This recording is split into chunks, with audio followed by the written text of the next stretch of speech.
درگاہ اجمیر شریف کے خلاف مقدمات، درگاہ کے جانشین دیوان صاحب سید نصیر الدین چشتی کا رد عمل۔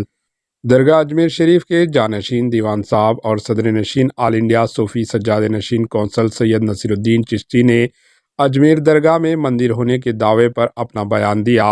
انہوں نے کہا کہ عدالت میں مقدمہ دائر کرنا ہر کسی کا حق ہے، لیکن ملک میں چند دنوں سے مساجد اور درگاہوں کے خلاف عدالت میں مقدمات درج کرنا ایک فیشن ہو گیا ہے۔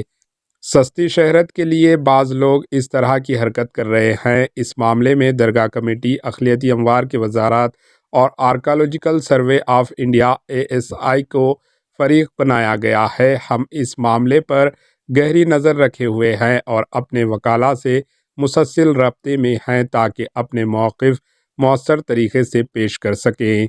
سید نصیر الدین چشتی نے مزید کہا کہ وہ عدالت کے عمل پر تبصرہ نہیں کریں گے، لیکن موجودہ رجحان یہ بن چکا ہے کہ ہر درگاہ اور مسجد کو مندر قرار دینے کے دعوے کیے جا رہے ہیں اور نئی درخواستیں داخل کی جا رہی ہے۔ انہوں نے کہا کہ یہ عمل معاشرے کے لیے بہتر نہیں ہے۔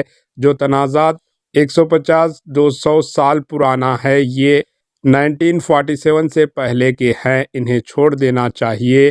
انہوں نے حالیہ دنوں میں سنبھل میں پیش آنے والے واقعات کو افسوسناک قرار دیا۔ Bureau report AHN news.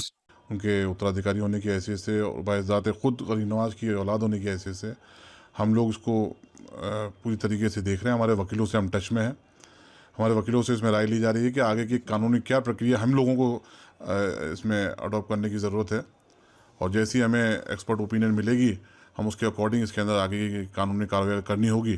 ہماری طرف سے بھی تو ہم کریں، کیونکہ ہمیں جو معلوم ہوا ہے کہ اس کے اندر جو وادی ہیں انہوں نے پلینٹیف جو ہیں انہوں نے درگاہ کمیٹی کو پارٹی بنایا ہے، آرکیولوجیکل سروے آف انڈیا کو پارٹی بنایا ہے، مائنورٹی منسٹری کو پارٹی بنایا ہے۔